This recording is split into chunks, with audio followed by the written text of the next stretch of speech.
All right, my name is Laurie Szott-Rogers, and I'll be talking about the Intuitive Counseling Program.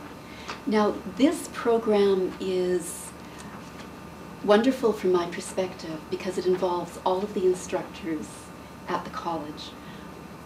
When we decided to develop this program, the premise of it is, what are you most passionate in your life about you're not currently teaching?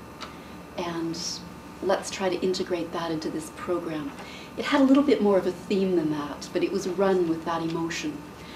The Intuitive Counseling Program is about people learning to trust themselves. We have a lot of wonderful intellectuals around, a lot of people who are really smart, really well trained, who have a lot of knowledge at their fingertips. But when it comes to navigating their life, knowing how to trust their instincts and knowing what decisions to make, they can feel rudderless. In spite of all the training they have, they can feel like an imposter. Why would that be? Well, what we have that runs us is very much intuition. And in our society, in our school system, we're not taught to honor that. We're not taught how to find it. And least of all, we're not taught to use it. So when it comes to integrating everything that we know and then using our judgment and sense of self-trust to make things work, we sometimes are a little bit hesitant.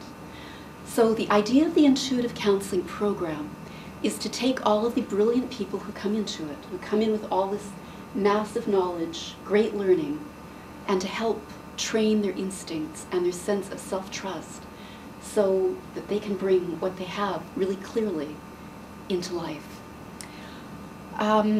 Now, there are many pieces to this course taught by all of the instructors. Some of the pieces are boundaries, learning how to navigate that, and that's taught by Jonathan.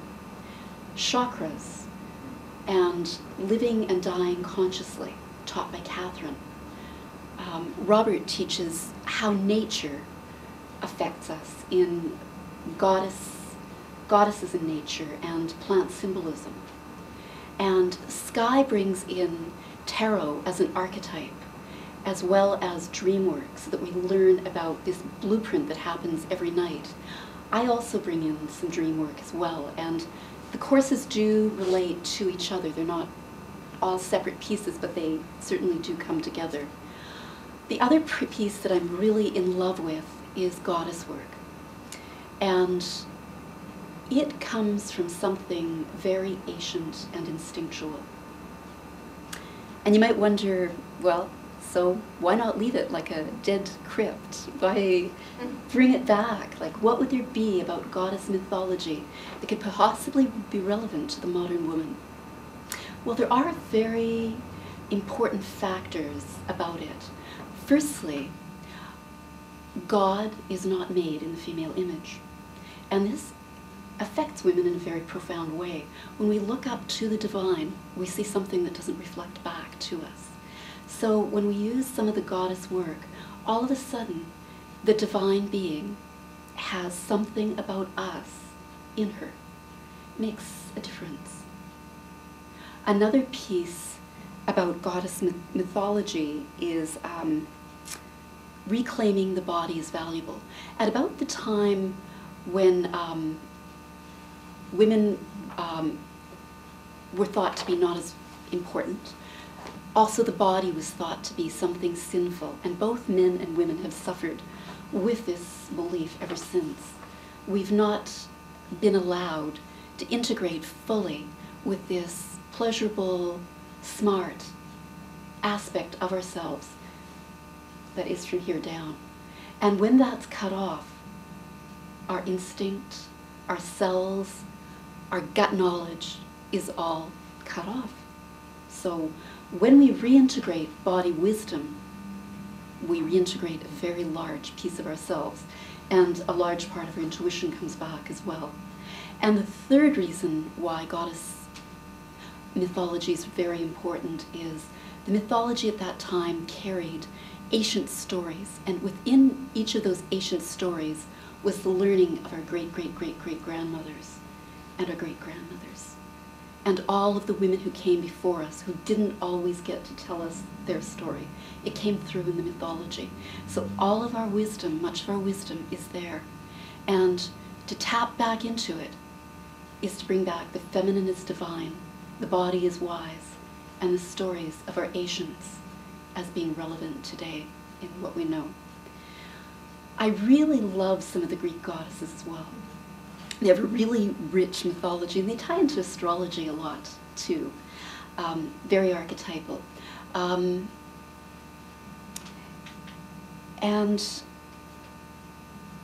there's a chance that you will be drawn to some of the goddesses more than others, but in a premise that I have, you'll be visited by all of the goddesses in your lifetime. They don't always come and announce themselves in words.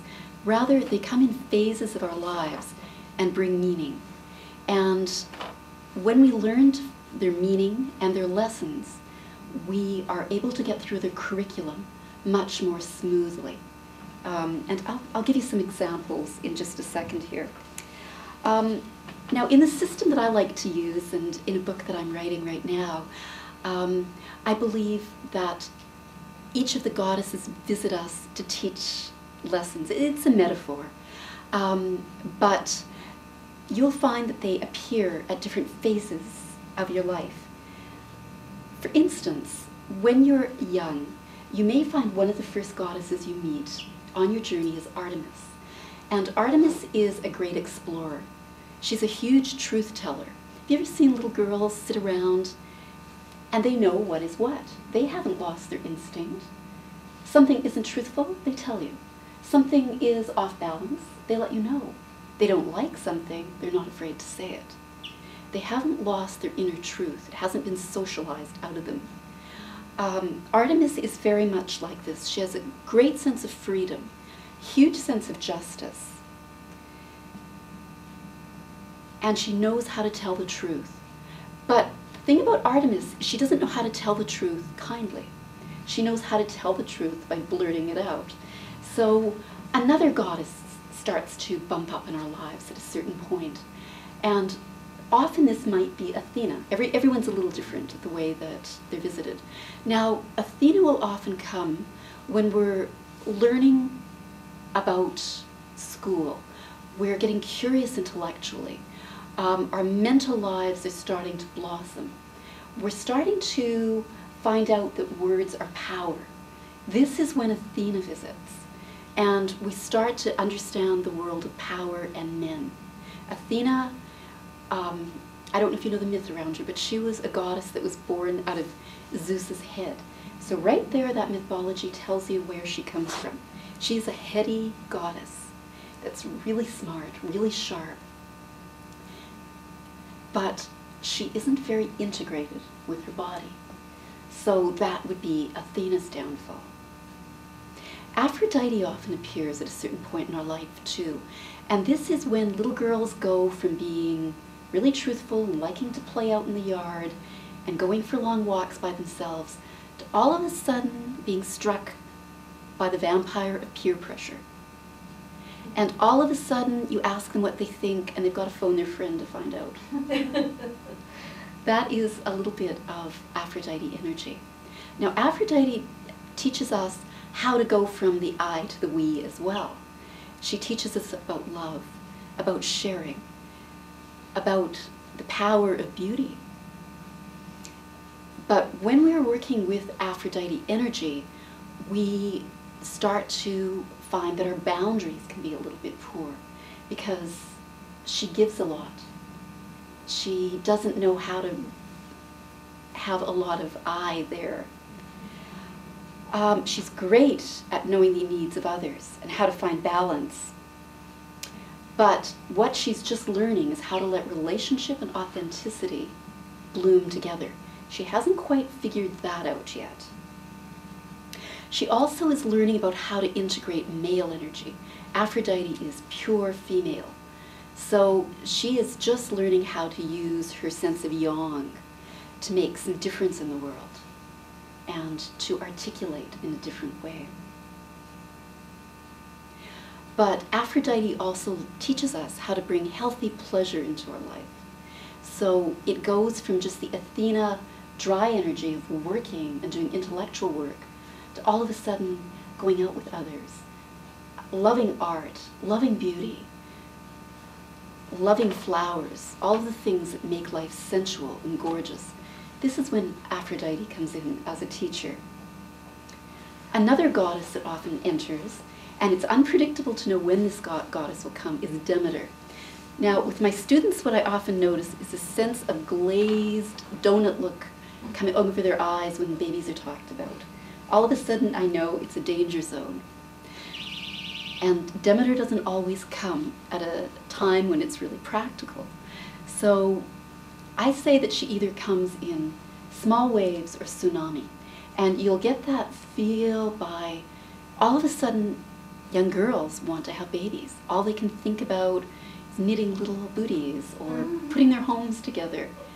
Sometimes it's a good time, sometimes it really isn't, and it's a good time, it's good to wait. But it's that nurturing, mothering energy that Demeter has that's so valuable. She really cares about others, knows how to take care of people on the planet. She also has to learn how to mother herself. That is a big issue for Demeter types. They're so busy taking care of everyone else that they really burn themselves out and get drained if there isn't a sense of balance. Demeter is also about rural. I always find it a little bit sad when Demeter types are in a city doing number crunching because they find no meaning in their lives. True Demeter types need to be nurturing animals, plants, and out somewhere rural possibly to do that. She's also a fabulous goddess for this time and age when we need the planet taken care of. She is the earth and thus the Earth Mother.